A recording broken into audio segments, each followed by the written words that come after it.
Hello, this is Ross Bliley from the podcast Pigskin Tales. This podcast is sponsored by Sterling Soap Company. With products sold throughout 41 locations around the globe, Sterling Soap Company has a unique assortment of products to choose from for your loved one for the holidays. Handmade artisan soaps created by Roderick and Amanda Lovin since 2012, these products are affordable and provide great value. Act now and save on your shipping costs. If you purchase $75 or more, your shipping cost is free in the United States. Shop now online at sterlingsoap.com.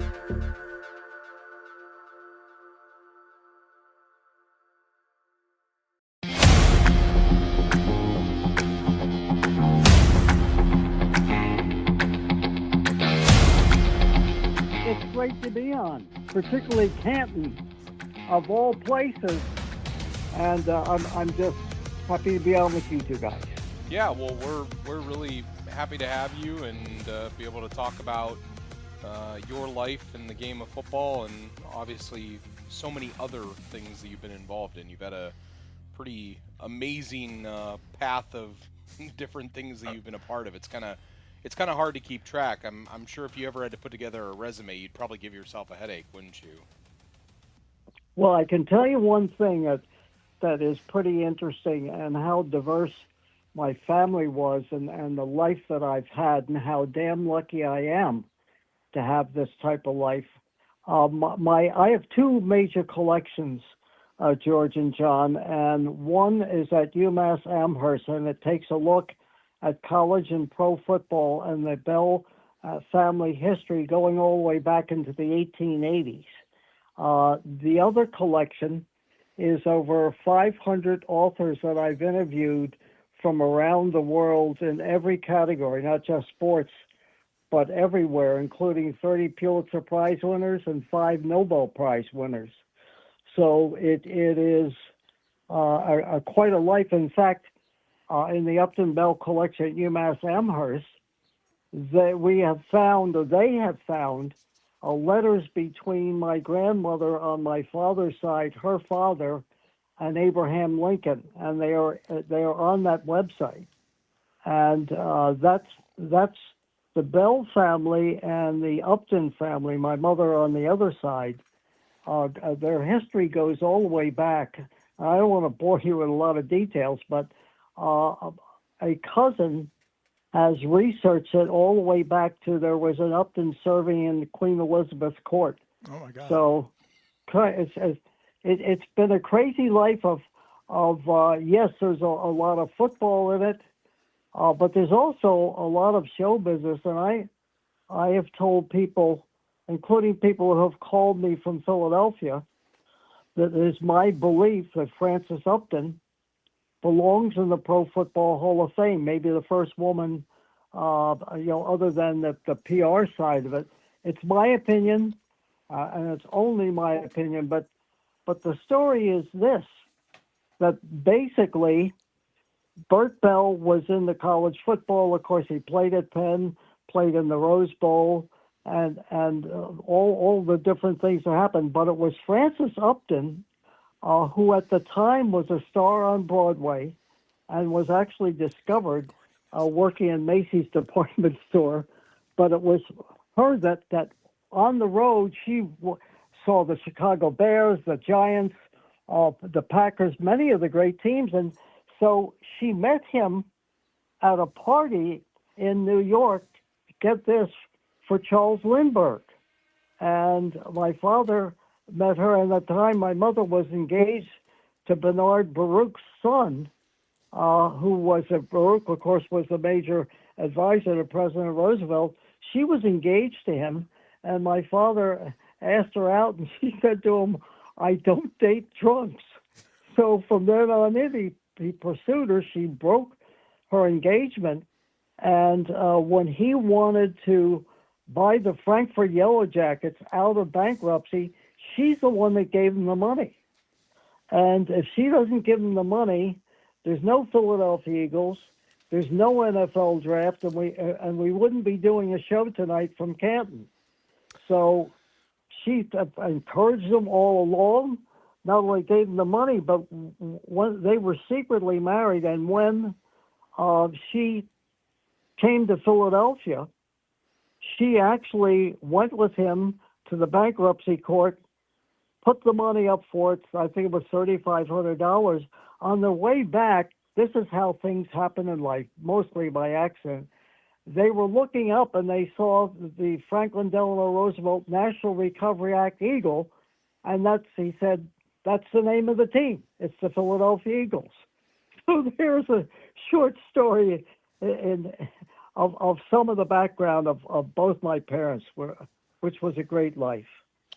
Upton Bell, our guest, I think that's a perfect story that we'll kick off the podcast with. Upton, I think we're going to actually just start the podcast with that story that you just told there throughout your life, and we'll jump into the interview now as we are chatting here and have him on the Professional Football Researchers Association podcast. Upton, I was remarking to my dad before we started taping the podcast that it's very unique that someone inherits the, I guess, what would it be, maiden name of your mother as their first name, to be known as Upton Bell. Where did that come from? Did your parents ever tell you the story of why they named you Upton Bell and named you after her maiden name? Not, they really didn't, and I just accepted it. My full name is George Upton Bell, but really it was Upton. I think my mother wanted the family name in it, and again, there's so much history there, particularly on my mother's side as well as my father's side. Her father was one of 11 children. His father, William Cleary Upton, was an Irish patriot, but also wrote one of the great books on the way the Irish were treated by the British, and it's called Uncle Pat's Cabin. And he modeled it after one of the great things here in this country called Uncle Tom's Cabin.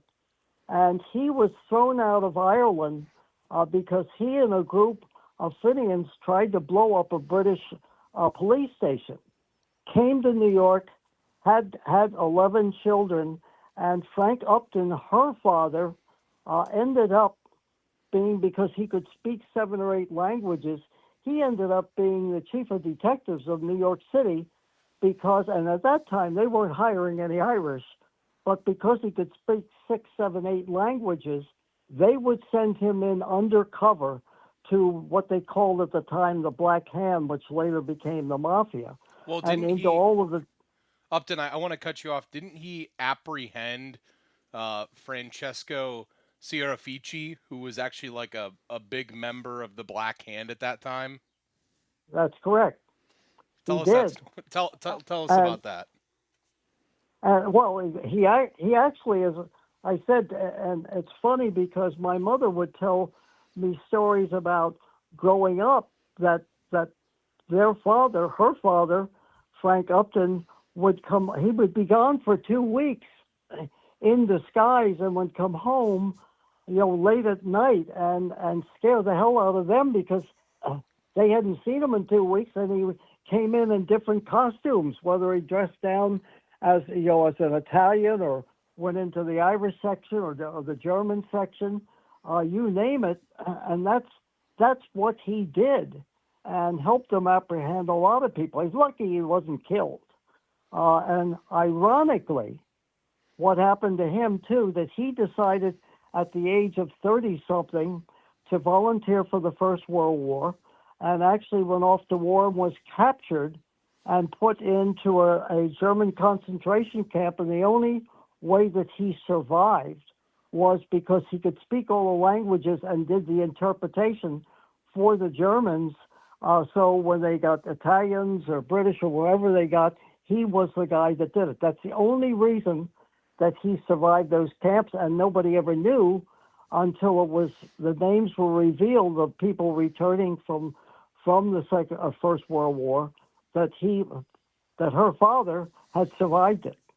So I don't want people to be offended by the things I'm about to say here, but just to put into perspective some of the guys that your grandfather would have gone after. Francesco Sciarafici was known as Dago Frank. That's what he was known as. And the other guy Yeah. that he worked with, Harry Horowitz, was known as Jip the Blood. That's what he was known as. So if that gives you any indication of the type of as for an old term like hoodlums that this person was going after, that's kind of a perfect, I guess, look into that time in New York in that period of time that he was associated with it. That's truly amazing that your family has ties to that amongst other things. Well, it goes everywhere between my mother and my father, and even jumping back the other side. And I will say this, that if any of this that you said offended people in those days talked a lot differently than they do today. You can't say hello to somebody today without somebody saying, see, he's prejudiced, or this or that. Then, they were very plain about what they said about everybody, including themselves. So that somewhat explains it. But again, jumping back on both sides, if you look at Bert Bell's tree, his father, actually John C. Bell Sr., played in the stocking cap era in the 1880s for the University of Pennsylvania, but he was also second in seniority on the Walter Camp Rules Committee, and actually negotiated with Teddy Roosevelt to save college football. His father also, John C. Bell Sr., actually was the original founder of today's NCAA. So there was so much there, including then his brother, John C. Bell Jr., his older brother, who actually ended up being the Chief Justice of the Supreme Court of Pennsylvania, and one time Lieutenant Governor and Governor. And so you name it, Attorney General, Supreme Court, all of it there. There was the law, there was football, there was show business, and all of these worlds kind of collided. And for me, who wouldn't want a front row seat to that type of life? And your mother actually was, I read, a Ziegfeld girl. She was, and actually, she was working in Macy's department store when she was in high school, and one of a talent scout happened to come in to buy some perfume or something like that, and said to her, you're a beautiful young woman. What do you do? And she explained where she went to school. She said she was taking ballet lessons, and this was a representative of the Schubert Theater. And he said to her, here's my card. If you're ever interested in getting into show business, and again, that's the different times. And he said, here's my card. So she eventually called him, and 4 years later, she was a star on Broadway.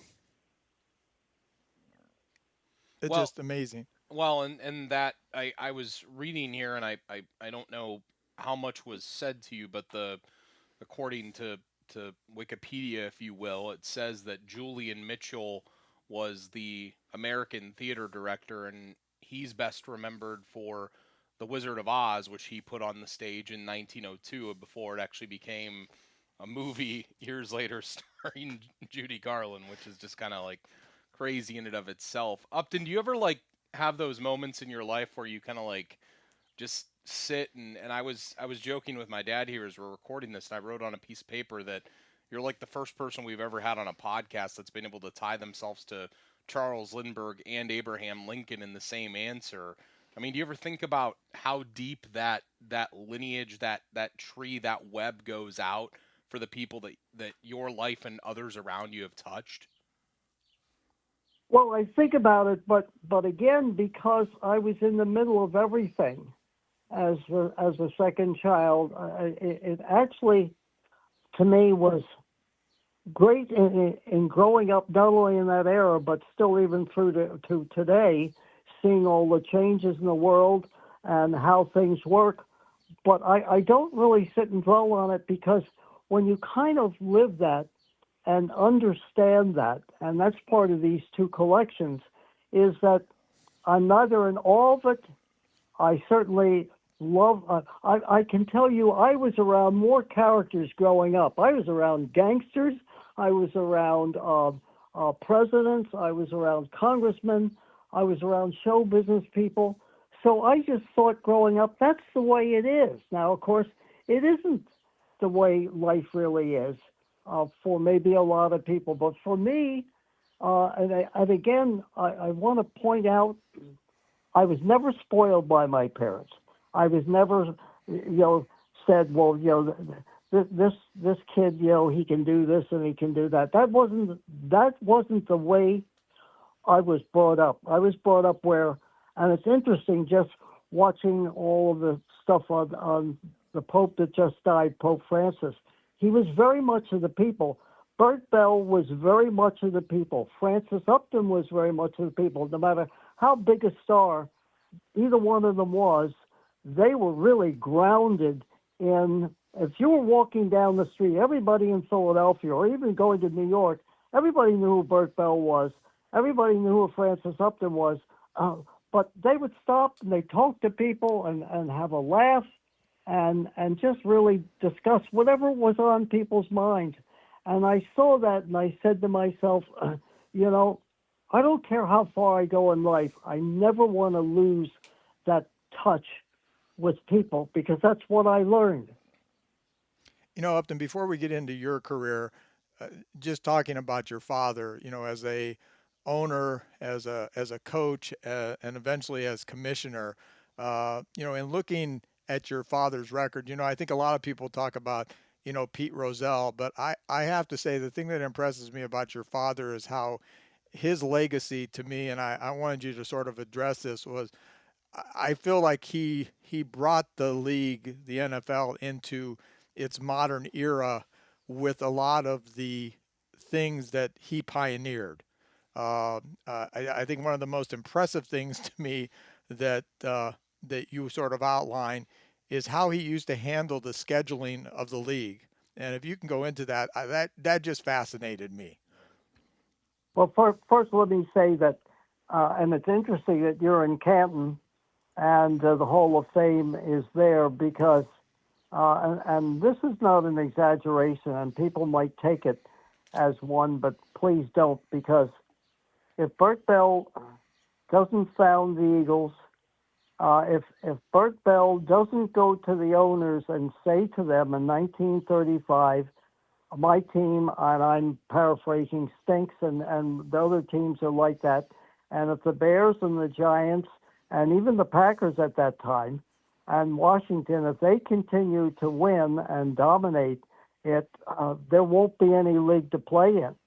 And he was right, because since the founding in Canton in 1920 of what was the forerunner and then became the NFL, that basically 20-plus teams had already got out of business in the NFL. And he saw what was happening. He saw what was happening to his Eagles.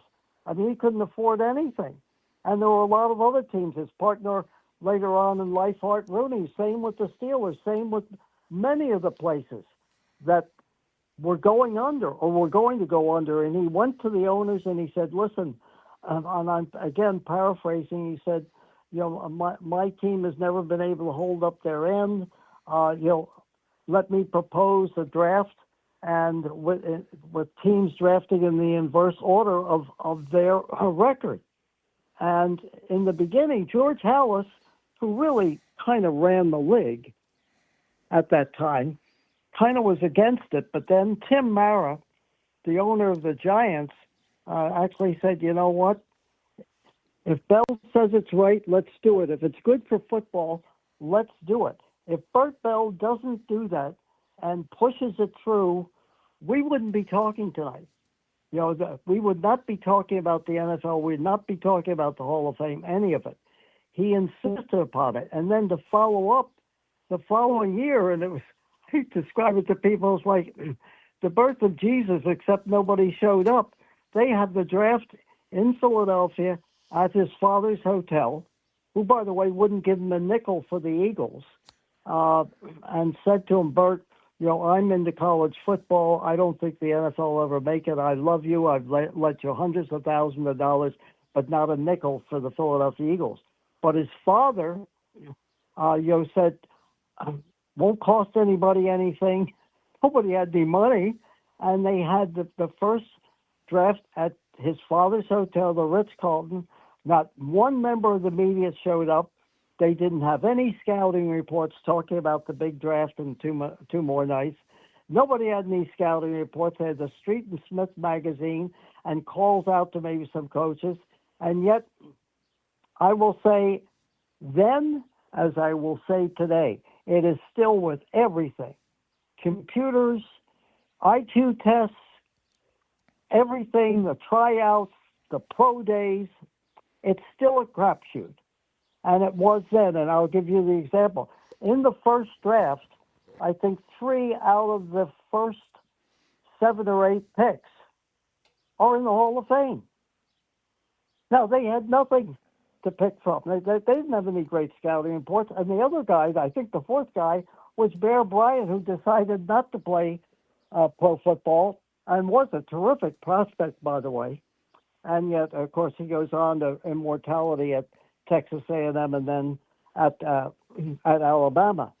So when you see that and you see what he did, he was the first one to also see a televised game because his Eagles played the Brooklyn Dodgers, I think it was 1938, around the World's Fair, and it was the first televised game, and he saw the power of television, and that's part of his legacy.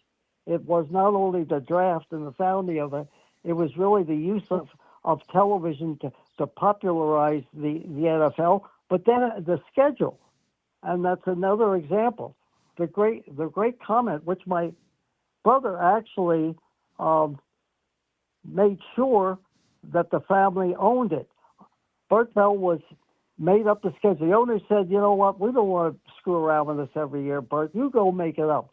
So it was like I was watching Einstein in the theory of relativity, sitting, when he would come home from work, sitting with this big board set up with checkers on the board with the names of the different teams. And in those days, you had to not only make the schedule up, trying in his case to schedule the weak against the weak and the strong against the strong in the beginning to keep everybody in the race, but also you had to negotiate with most of the stadiums were owned by the baseball teams. So you had to work all around that. It was like this mad scientist working on the sport, and I'd say to myself, what the hell is really going on here? And then finally one day, after 3 or 4 months, he would present it to the owners, and they would say, okay, Bert, that's fine. So a writer called him in the middle of the season, I think it was 1948, 1949, and said, Bert, how do you do this whole thing? And he kind of explained it to him.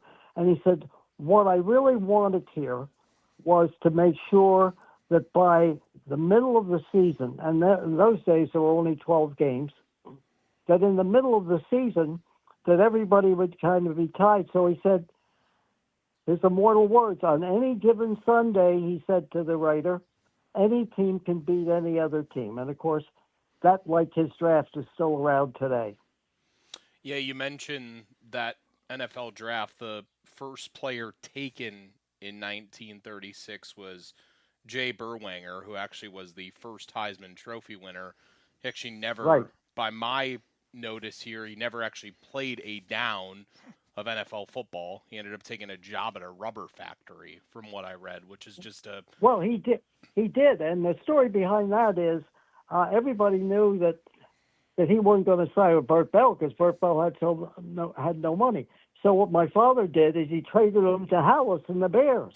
And Hallis thought that he could sign him, that everybody wanted to play for the Monsters of the Midway. Well, he also told Hallis, forget it, I'm not playing for you. I'm going to stay in business. And in those days, many of the players didn't want to play in the NFL because they could make more money if they were coming out of college in a regular job than they could playing in the NFL. So later on, by the way, my father made another deal with Hallis that brought to him, who's now in the Hall of Fame, Bill Hewitt, one of the last players to play without a helmet, who died tragically in a car accident. I was the one in 1971, my first year with the Patriots, that came out and was his presenter at the Pro Football Hall of Fame in Canton, where you guys are. So everything's connected, gentlemen. Everything. It is. It is. I know, too, your father came up with some of the first protocols of anti-gambling, sudden death. He really did have an amazing legacy.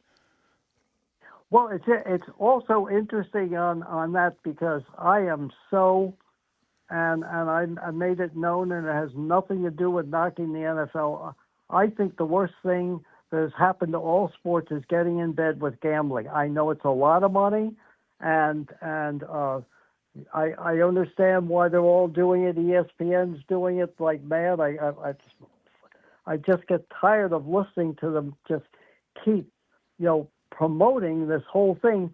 If they were around in 1946, and again, I was sitting at home, and to try and understand this whole thing, there were like 3 or 4 phones in our house. So I could almost write Bert Bell's biography, even though Robert Lyons wrote it, because I heard every phone call growing up. And I do remember this night, 1946, the Bears were playing the Giants in New York for the NFL championship. I had been at the Bears camp in 1946 and in the summer and got to know George Hallis. And so everybody was going to New York. Well, my father gets a call on a Saturday and said, "This is Frank Hogan, district attorney of New York. You need to come to New York immediately because 2 players on the Giants have reportedly, they haven't taken the bribes, but they've been offered bribes but never reported it."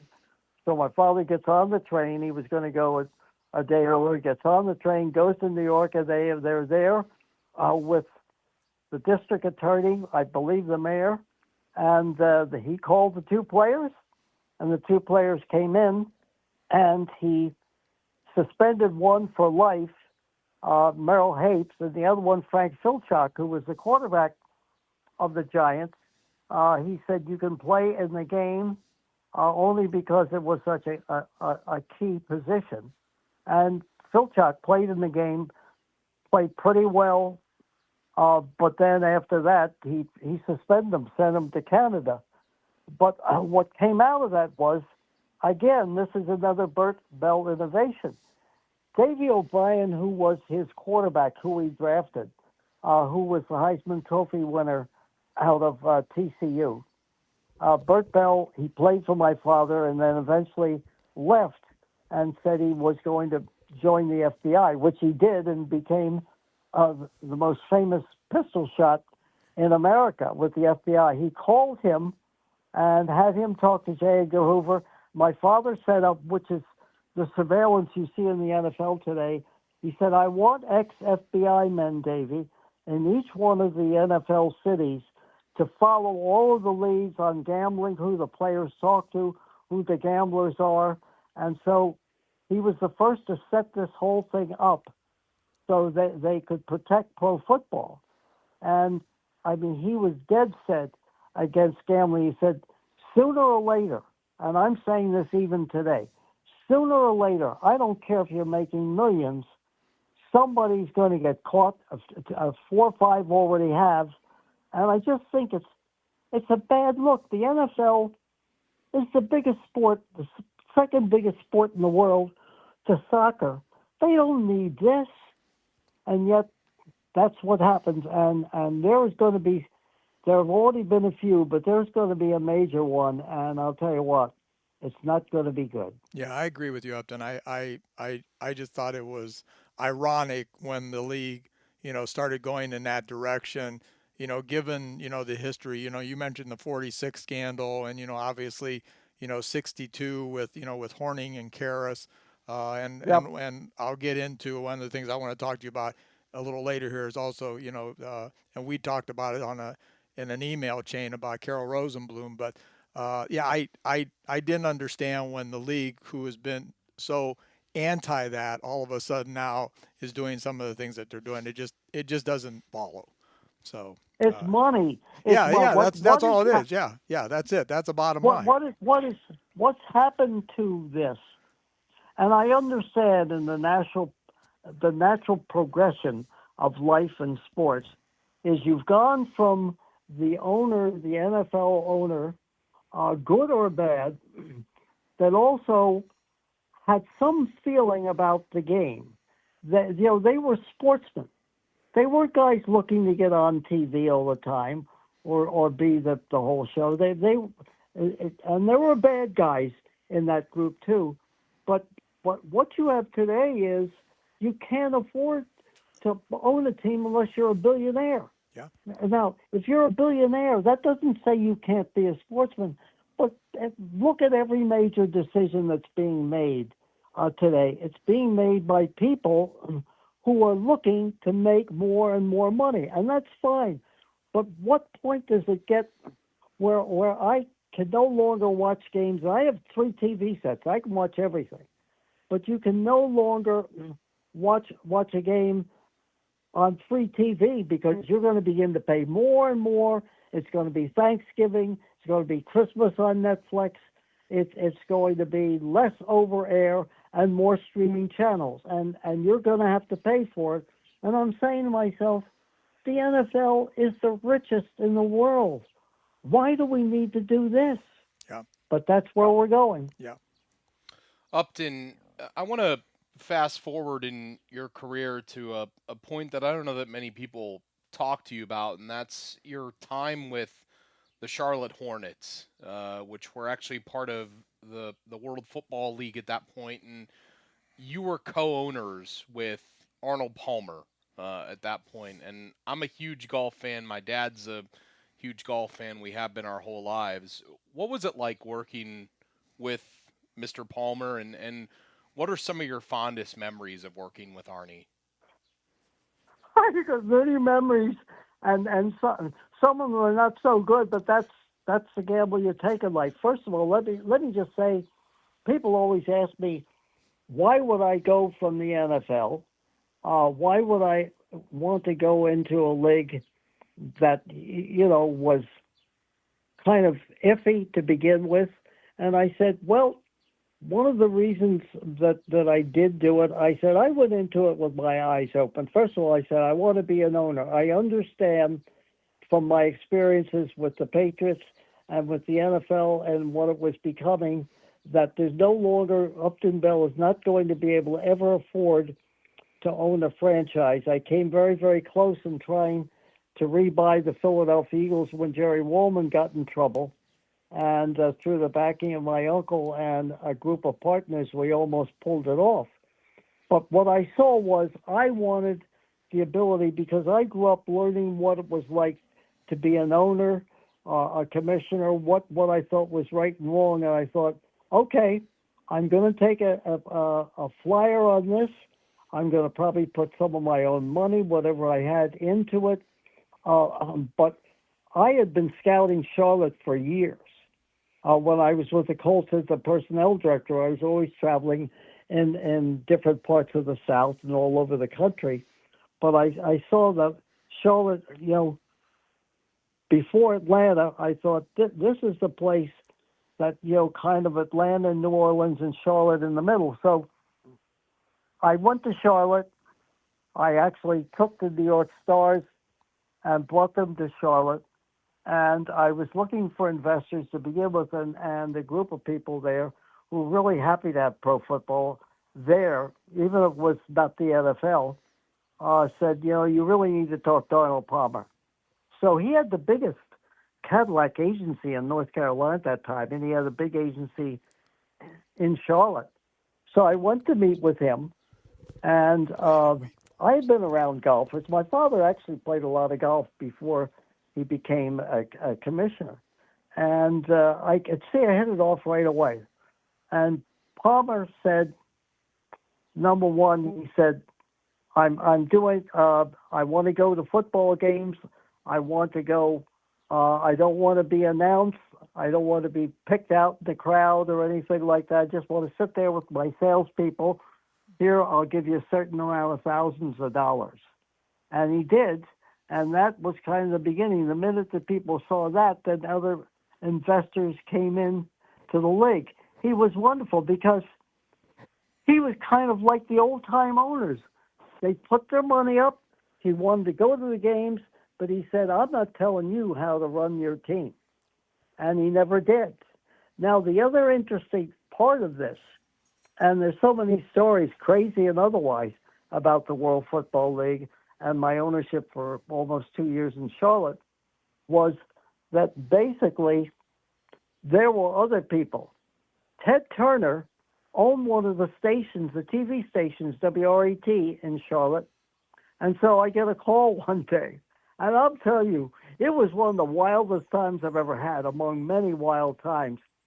So the owner of, not the owner, but the general manager of WRET said, Ted, coming to town, and he wants to do your goddamn games. I said, that'd be great. I mean, he had the Superstation, he had places all over the South. So he comes in and we meet in downtown. And I'll never forget it. Turner had no socks on, and I thought to myself, Jesus, I should forget the socks too if I could. But we had this fascinating conversation of he said, listen, I don't care a damn thing about the NFL. He said, if there's a strike in the NFL, which there was that following year, he said, there's a strike in the NFL, I'll put all your games on all over the South. He said, I've got TV stations, I've got everything else. And so we had this long discussion, and at the end of it, he said, I'm probably in the next couple of years, I'm going to found this network. I'm not sure it'll make it at all. He said it's going to be like the cable news network. He said we're going to have 24-hour news. He said probably won't work. Of course, I said to him, probably won't, Ted. And of course, that was the last time I saw him. One of the most fascinating of many fascinating conversations I've had with people, but he really stands out. An amazing guy. And of course, his gamble played off. We're still watching it today. Yeah, we watch things on Turner Sports literally all the time. I watched an NBA game there last night, which is kind of crazy to think about.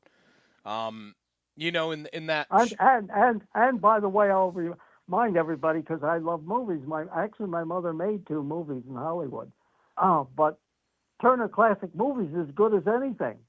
Yeah, you're right. Yeah. You forget about that. I think a lot of people think about Turner Sports more and forget about that, but that's I watch Turner Classics all the time. Yeah, that kind of ages both of us a little bit there. That I'm watching sports and he's watching the classics. But when it comes to folks I'm really fascinated by the World Football League and your excursion to that, because 2 names that also popped up during that were Lindy Infante and then Tom Moore as well, who both went on to be great coordinators. And we think a lot here in Northeast Ohio of Lindy because he was Bernie Kosar's coordinator in the time that the Browns were really good in the late 80s. And then Tom Moore is the guy that a lot of people credit Peyton Manning's career taking off with. Absolutely.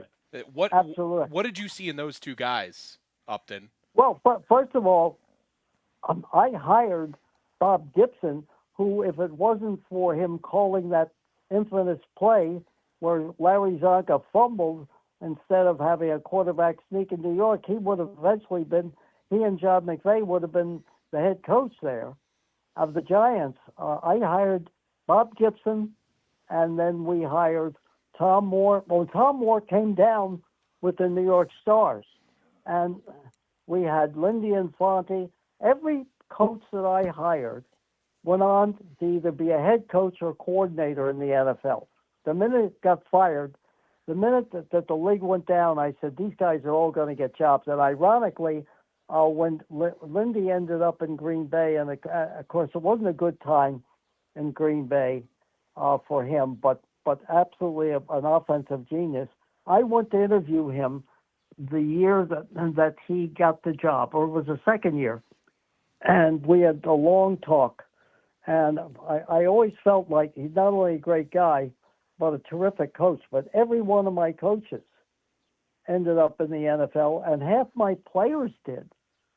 So I think we knew what we were doing. And by the way, remember, too, that Jack Pardee ended up, a lot of people out of the World Football League ended up in the NFL, and many of them ended up in coaching. on the different teams. It was a league that was unfortunately underfunded, but way ahead of its time in a lot of the things it did. You know, Upton, to take a step back, your first job for yourself as an executive, and actually you worked your way up, was with the Colts, which you mentioned, and your boss at that time was Carroll Rosenblum. I've mentioned, you know, in an email chain that we were talking about, that I feel that Carroll Rosenblum deserves, you know, consideration to be in the Hall of Fame as an owner and contributor. But you know, we've mentioned that there was some gambling allegations with him that have probably held him back. What was it like working with Carroll Rosenblum? Because I think your family's ties to Carroll Rosenblum go back even past the time that you worked for him with the Colts. Well, first and foremost, let me say he's the best owner I ever worked for, and he could be very tough because he played for pro football. But let me take you back a little bit before that and how I ended up with the Colts. Back in the 30s, Carroll Rosenblum was one of the best players on the Penn teams.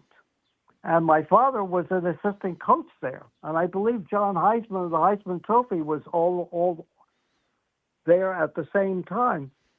Rosenblum and Marty Brill got tired of the coaching at Penn, and they both decided to jump to Notre Dame. And my father, Brill, did go to Notre Dame and came back 2 or 3 years later and beat the hell out of Penn. But my father said to Carroll Rosenblum, "This is not for you, Carroll. Don't go to Notre Dame or don't go someplace else. Stay here, finish your career. Your businesses, your father's businesses are in Baltimore. You're a kind of a local guy. Don't leave." So he talked Rosenblum out of it.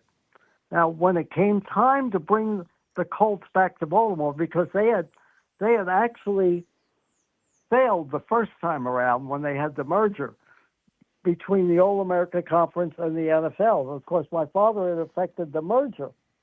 And so what happened was a lawyer by the name of Bill McMillan, who was very, very famous in America at that time. He was in the middle of the Alger Hiss case, which a lot of people don't know about, but it was infamous. It involved Nixon and the pumpkin papers and God knows what else. Yep. So my father called Rosenblum and said, "Listen, I'm being sued by Baltimore, and I told Baltimore they can get back in the NFL if they sell 15,000 tickets." So, not expecting it to happen, they did sell 15,000 tickets. So then Bill McMillan called my father and said, "We're going to sue you if you don't bring the NFL back." So my father got in touch with Rosenblum, his former player, and he said, "Carroll, I need somebody stable. I need somebody with money to bring this team back to Baltimore." Rosenblum initially said no. He said, "But what do I want to do with the NFL?" He said, "You know, it's just not even though I played."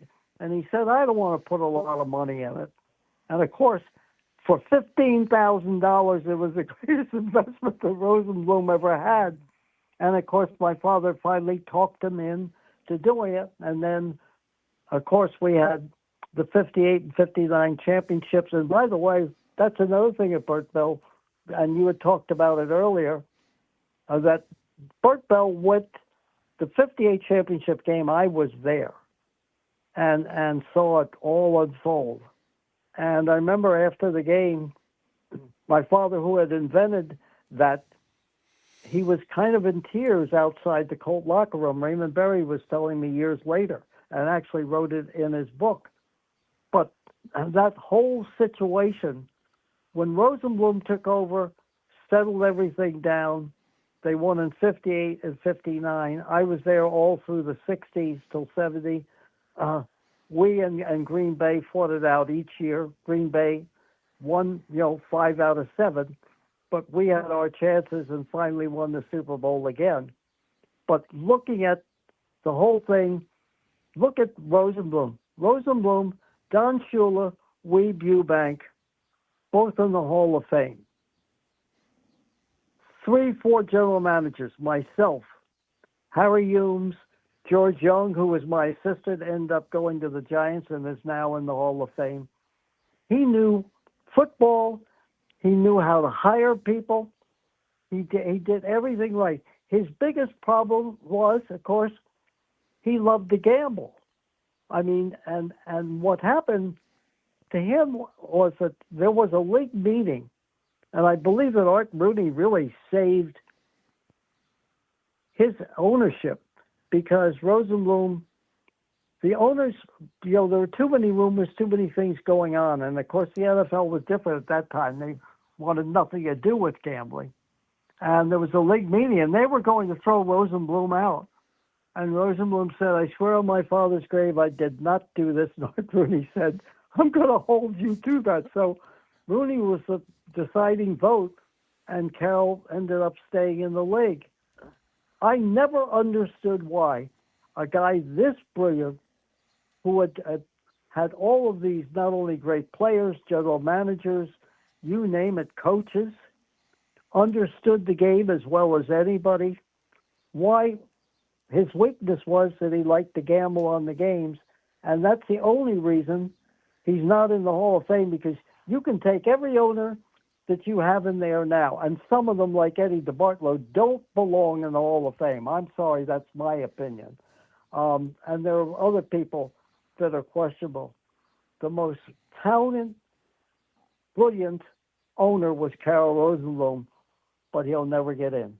You know, Upton, you have some other opinions in your book which are, fascinating to me, and the one I have to talk to you about is you refer to Paul Brown as the football Moses, and you put him at the top of your list of coaches, and then you put Johnny Unitas at your top of your list for quarterbacks, and can you go into that, because you get no disagreement from me, especially coming from Northeast Ohio like John and I are, and Paul Brown getting his start over at Massillon High School. And then obviously all of his years with the Browns. Can you talk about Paul Brown and Johnny Unitas? I will. I will start off by saying, and it's funny because Ron Borges said to me, Unitas or Brady, you've got to make a decision. And he said, Paul Brown, there was no question, I'll get to that. And I remember saying about Unitas and Brady, I said, Brady and Unitas could play at any time, in any era. They were that good. But if I had just a slight edge, I would give it to Unitas. And my reason was, and Brady was much like Unitas, but I remember having this conversation. I always paid attention to everybody who's interviewed me, and I always pay attention to what particularly players have to say. And I remember talking to our players about Unitas, because Unitas was very unassuming. He really didn't give a damn. He didn't play up to people. He was a kid off the Sandlots, which he had to go back to after the Steelers stupidly cut him. But he's basically that kid that worked in the iron mills, and the coal mills too. Is that I asked our players, well, what is it about Unitas? I expect them to say, well, he invented the 2-minute drill, or he's a guy that you can always count on. And I remember one player in particular said, I'll tell you why I like Unitas. He said, because Unitas is a football player first and a quarterback second. I never heard another player ever say that. They wouldn't say that about Brady. They wouldn't say it about Manny, Marino, any of the great quarterbacks, Manning. That always stuck with me about Unitas. He was a football player first, and players admired him. I mean, you can take all of the modern great players all the way through, and how many players would say to you about Tom Brady or Peyton Manning, you know what? He was a football player first. They wouldn't say that. And that's always kind of stuck with me about Unitas. He's probably, he and Brady, and I don't know Brady personally, but he and Brady, and particularly Unitas in this case because I knew him, was among the smartest people I've ever met about the game. He understood every aspect of it. And one of the other things that I complain about some today is Unitas called his own plays. I mean, we Eubank and then later Shula, even though we didn't get along with him, they would prepare him. He would go out there. Unitas could remember 100 plays with variables. And I asked myself, why in the hell is some overpaid coach now calling in every play to the quarterback?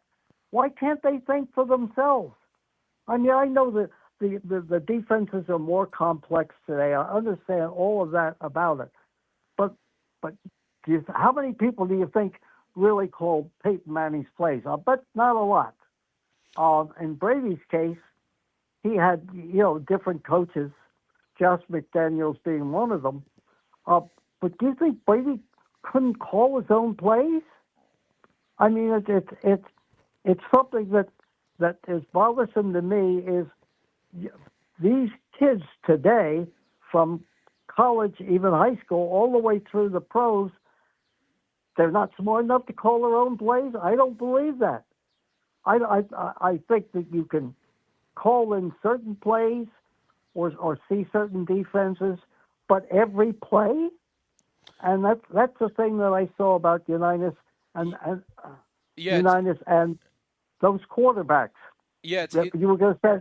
Yeah, it's interesting that you mentioned that about Unitas being so cerebral in that sense as a quarterback. I had the pleasure about 10 years ago to talk to Lenny Moore, who was obviously a great do it all things guy then for those that listening that might not know, but he mentioned that one of the things that stood out about Unitas in practice is that if you broke on the wrong foot, or if your timing or your steps or some basic little thing was off, that Unitas wouldn't throw you the ball or wouldn't look at you or wouldn't get to you on that play because he was so exact about that. Everything had to be run to a T because of how in-depth and well-studied and just the player he was. And I really wonder if he was the first quarterback that really kind of took that approach to it of hey, these plays need to be run a certain way. And if guys before him weren't just kind of drawing things up in the dirt and going about it a different way, he seemed to be a real field general.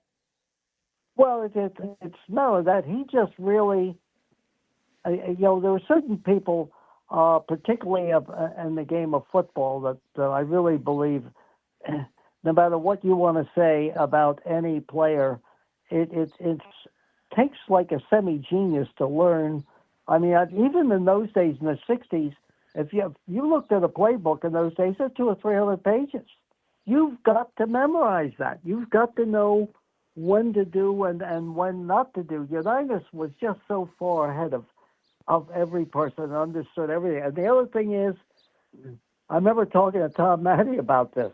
I think it's because they had called me about Tom Matte's book.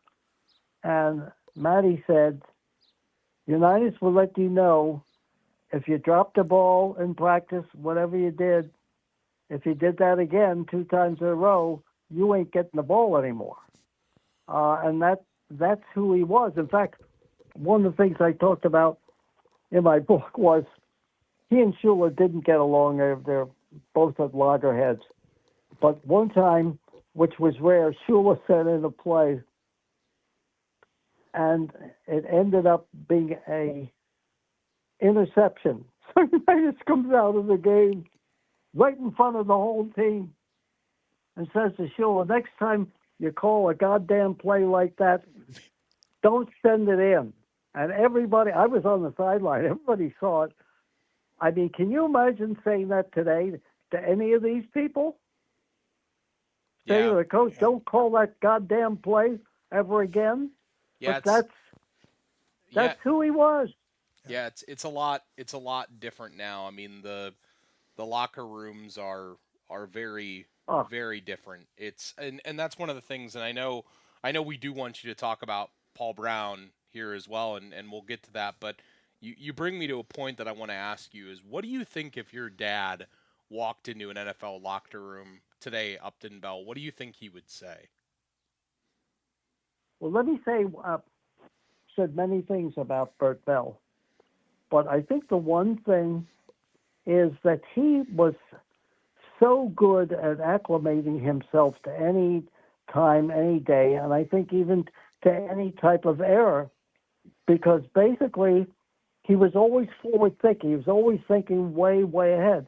I don't think, frankly, he might not like it, but I don't think he'd be surprised about it, because one of the things that I thought he was better than most people is he understood human nature, and particularly among players, because, again, he's the only commissioner that was a player, was a coach, was an owner, was a coach on that level, and then commissioner. It will never happen again, no matter who it is. But so he would call on these different experiences that he had. So I don't think he'd be that surprised, because football players are selfish people by nature. You're not going to be great unless you're selfish. And I don't mean in a way in the world that we see now with a lot of selfishness. You have to be selfish. You're protecting your body. You could be injured at any time. It requires high intelligence to play football. I don't care what people think. So I wouldn't be that surprised if he was surprised at all. I don't think so. I think his greatest strength was his connection and his human nature. You love the guy. He could rattle off things like an Einstein on anything and be able to kind of negotiate and navigate every situation. But one thing that he really understood was humanity. And humanity is that selfishness, and that's what we see today. We got cell phones in locker rooms. We've got all of this other things that I think are absolute distractions. But society has moved ahead, and I think he always felt that way, that things will just keep moving along. We do want to hear your thoughts about Paul Brown. Obviously, such an instrumental figure in so many ways, and I know my dad started to ask the question and said that you compared him to a football Moses. I'd like to know, what about Paul Brown made you think that he came down from the mountain in Massillon with his 10 commandments of the game of football? Why him? Well, why is he that guy to you? Let me start with one of the things that I really learned starting as a 9-year-old. And I never saw myself as a young boy. I always felt that I was kind of an adult in a very lucky way growing up. My first training camp at the age of 9 was the Bears training camp with George Hallis and Hall of Famers George McAfee, Bulldog Turner, Sid Luckman, you name it. But I began to develop and watch coaches. And Hallis had a great staff. 2 of them, I believe, are in the Hall of Fame. Then from there, over the years, particularly going out there during the All-Star game, I went to the Cardinals camp and saw Charlie Trippi, who's in the Hall of Fame, walk in the first day, and I remember saying to my father, "That guy's already a pro. He's not a college player." And then going to Green Bay, and then going to Los Angeles, and then watching Sammy Ball throw a ball through a rubber tire at like 40 or 50 yards, and I going, this guy can throw the ball as good as anybody. And so I began to develop and understand what I thought were the attributes of a great coach or a good coach or not a good coach. And so when the merger was finally effected in 1950, I remember going with my father to the Browns' first training camp in Hiram, Ohio. And even my father, who was way ahead of his time, actually, I could see how impressed he was. Paul Brown gave IQ tests. Paul Brown, the 40-yard dash. Paul Brown, the first playbook. Paul Brown, film study. Paul Brown, the team meets the night before the game. They leave their home. Paul Brown, everything that I saw in him just for that week that I was there. I remember saying to my father coming back on the train, I said, I think the Browns are going to beat the shit out of the Eagles. My father said to me, "Don't say that to anybody. Don't let some writer get a hold of it.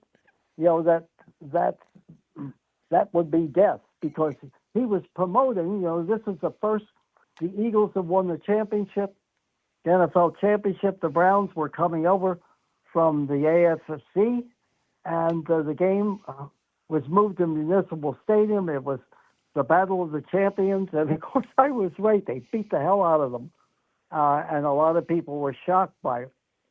But everything that I observed from Brown from that day on in was all of the things that he did. I mean, the first messenger player. I mean, Chuck Noll became the genius at Pittsburgh, starting with what he learned from Paul Brown, and then he was with us at the Colts. But all of the things we see today, Paul Brown instituted. That's why Belichick and a lot of people, and particularly Belichick, when he went to play in Cleveland, he would wear a Paul Brown hat, the coat, to celebrate this guy. And of course, Belichick has an ego that you know what he is, and all of the masters see him the way I see him, that he was the father of modern pro football. I want to say to you, too, that you mentioned Hiram, Ohio. That's a very important place in my life, Upton. That's where my wife is actually from. She was raised in Hiram, so I would always hear stories of her grandfather who grew up there, and he would mention that he remembers seeing guys like Dante Lavelli and like some of the other players sneak out like on Saturday nights, Frank Gatsky amongst others, to try to find a bar nearby. But if they weren't back in time, that Paul Brown would read them the riot act about where they were in town.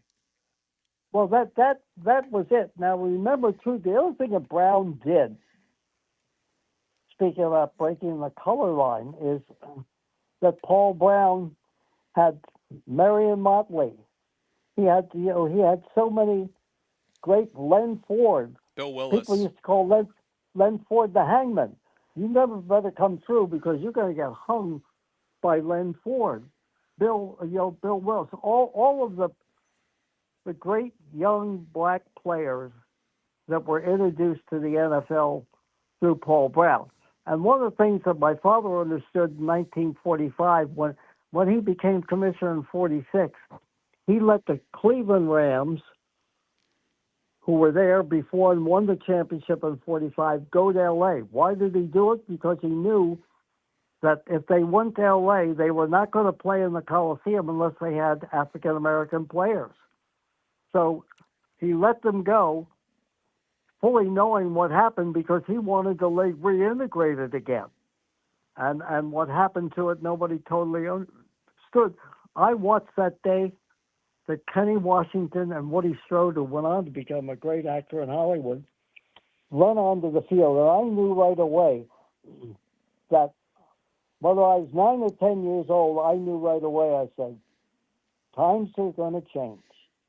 And they certainly did with him. And I again, ironically, I say, if you go on and look at the greatest backfields of all time, and you can get on YouTube, look at the UCLA team that had Woody Strode, Kenny Washington, and Jackie Robinson, who, by the way, many people thought was a better was an NFL prospect, more so than a baseball prospect. That's how good Jackie Robinson was. That's how good Kenny Washington was. And that's how good Woody Strode was. To see them run out the field, I knew, even as a boy, I knew this is a different world. And I'm so happy that I was there to see that. As many other things that I was lucky to see. Upton, we just had a couple more questions, one from me and then one from John. After your years in football, you spent a number of years in sports talk and then also talk radio. And when I look at the list of some of the people that you spoke to that were not in the sports world, people like George Bush and Bill Clinton, Tip O'Neill, Ted Kennedy, who was your most interesting interview outside the sports world, the most interesting person you talked to? You might find this hard to believe. I took a chance. First of all, I decided after doing sports talk for a long time on radio and TV, and this is where it comes in the background for my mother and father. I said, I'm taking a chance. I don't want to talk to any players and their agents anymore. I could give less a damn.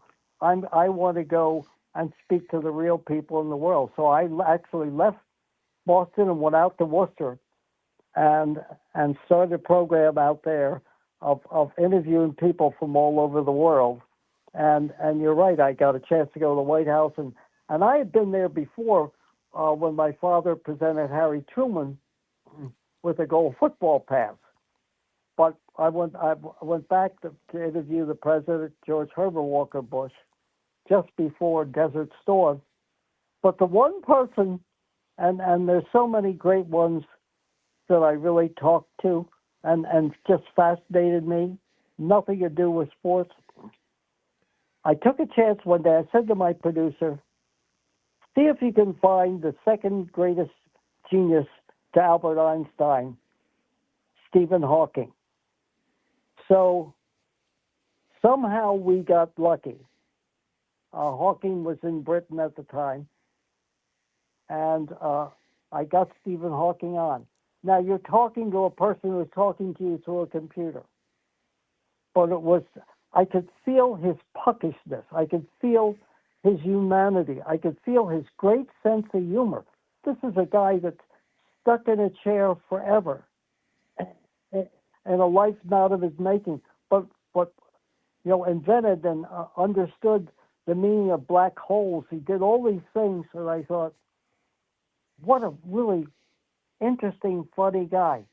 They liked the interview so much, he came to Boston about 6 months later to do a one-night show at the Wilbur Theater, and his people asked me to come and meet him. And I came and met him, and I met so many people, important people, nothing like this guy. Nothing. There was something about the feeling of being in there and talking to him, again, through the computer. But it's funny, walking out, I had this feeling that was very rare that I ever had this type of feel. I said, there's one of the greatest geniuses of modern times. And I wouldn't, for all of the things that he has, I wouldn't want to be him. I wouldn't want to be in that chair. And that's the way I felt about it. But if you said to me, you're talking to a person through a computer, I'd say, fine. I felt the guy's humanity. So to me, he was among the many I did, but he's the one that really stands out to me. Upton Bell is our guest on the Professional Football Researchers Association podcast. And Upton, we've appreciated your time so much as part of this. And one last thing I want to ask you about, because there's a Cleveland tie that I want to kind of end with here. But when you were with the Boston New England Patriots back in the early 70s, your wide receivers coach at that time was Sam Ritigliano when you were part of that team. And I can say that Sam is like a almost like a mythical figure around here in Northeast Ohio for his time with the Browns. What was your impression of Sam early in his career at that time, as you were seeing him as a GM that early in his career? Well, first and foremost, the reason I got fired here was I didn't think the head coach, John Mazur, was up to it. I thought Sam Ritigliano should have been the head coach. And, he was by far the smartest guy on the staff. And you could see, that somewhere along the line, he would be a head coach. Now, the story behind that story is a guy by the name of Peter Hathazy, who I'd hired from the league office. He and I used to have conversations. I'd say, when Mazur quit near the end of the second season, in the middle of all this controversy I was involved with, is that I knew that the right move would have been to make Sam the interim coach. But then I said, let's bring Phil Bankston in. He's through at Green Bay. Let's bring him in, let him evaluate the talent. Because if I put Sam in, then you're dealing with the same problem I dealt with. Either me, or if I'm fired, or the next person is going to be saddled with the idea that you have to accept this guy for another year. So, ironically, Peter Hadasey then got the Cleveland Browns GM job. Now, it's funny because Art Modell, after I got fired, actually interviewed me for the job. But I could see there is no way that Art Modell was going to let anybody run his team except for him. And, of course, he got rid of Paul Brown. And I know that story. But we love that Peter story Hadasey, around here. Yeah. So what happened was that Hadasey ended up being the GM of Cleveland. Who does he hire?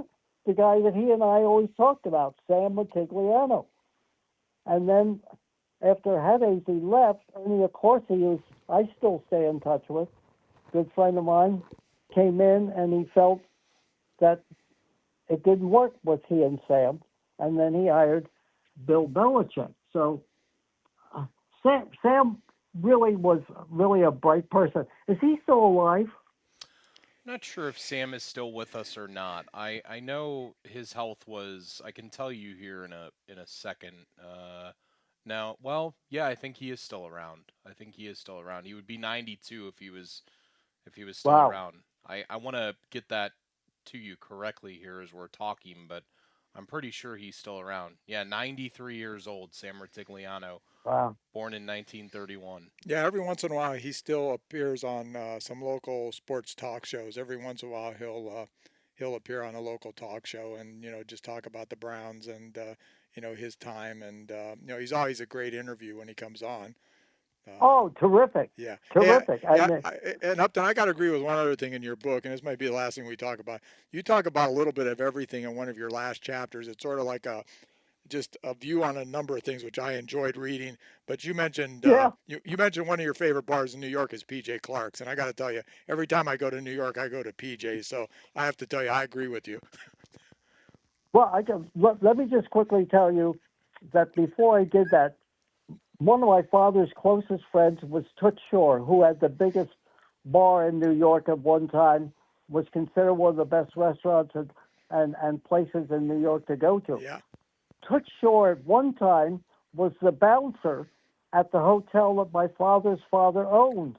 He went to New York, found the Toots Shores in New York, got the backing. Some people think of the mafia, whether he did or he didn't, I don't know. But my father, every time he went to New York, or we went with him as kids, would go in there, and there'd be Toots Shore. And you talk about one of the great characters in a time when there were a lot of great characters. It was Toots Shore, who used to drink at the bar and then direct people all over the place. DiMaggio used to come in there, Marilyn Monroe, you name it. And this one night, he was drinking quite a lot. Jackie Gleason was there with him too, and he said to Gleason, "You know what? You're a fat ass. I can beat you in a race. Let's race for a mile." And Gleason said, "Okay." They put the money up on the bar, and so on the count of three, they both run out the door. Neither one of them can walk 2 feet. And what happens is, about 10 minutes later, it's supposed to go a mile. 10 minutes later, Gleason walks back in, and everybody says, what the hell's going on here? Toots Shore comes back like a half an hour later. What happened was, long story short, Gleason jumped in a cab and told the guy, "Take me around the corner," and gave him $50. Came back and won the bet. I mean, that's the way those times were. Yeah.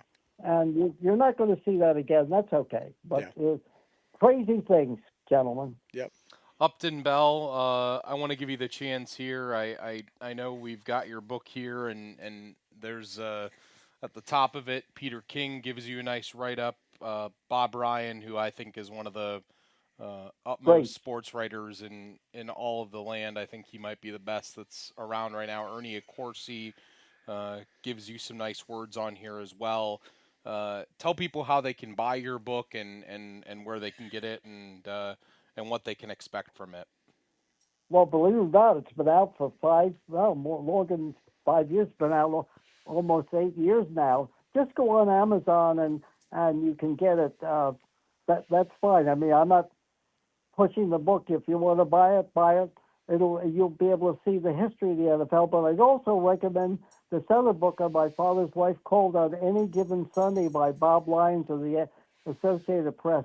The stories in there about Bert Bell, Francis Upton, are absolutely fascinating. In fact, I will leave you with this. Francis Upton was a roommate. They were on the road together with the Ziegfeld Follies, Ruth Etting. If you remember the movie Love Me or Leave Me with James Cagney and Doris Day, told the life story of Ruth Etting and Mo the Gimp Snyder. Well, my mother and Ruth Etting used to sleep at night with guns under their pillows for fear that the Gimp would get jealous of her and come in and shoot them both. So, I mean, they both ended up one night in a dinner party with Al Capone, and that story is another thing. Get the Bert Bell book On Any Given Sunday, too. I would really recommend it. The stories, you won't believe them, and they're all true. Upton Bell, we appreciate the time, and you're welcome back on the podcast anytime you feel the need to discuss something with us. And if you're in the Akron, Canton, Cleveland area, you let us know, and we'll get together and break bread together, okay? Thank you, guys. Great to be on with you. The heel gets the heat. The babyface gets the cheers. But the jobber gets, well, the job done. And speaking of jobbers, Barry Horowitz wasn't there to win titles. He was there to build them. By selling every move, every storyline, and every new star that stepped into the ring.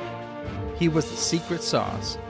And now, he's the headline in his new book titled Wrestling is My Gimmick, My Life on the Wrong Side of the 3 Count. This memoir is a deep dive into wrestling's most underrated position and the man who made it an art form. Whether you're a fan of wrestling, a fan of sports history, or just love a great story, this book is for you. Again, that's Wrestling is My Gimmick by Barry Horowitz. Grab your copy today before the count strikes 3.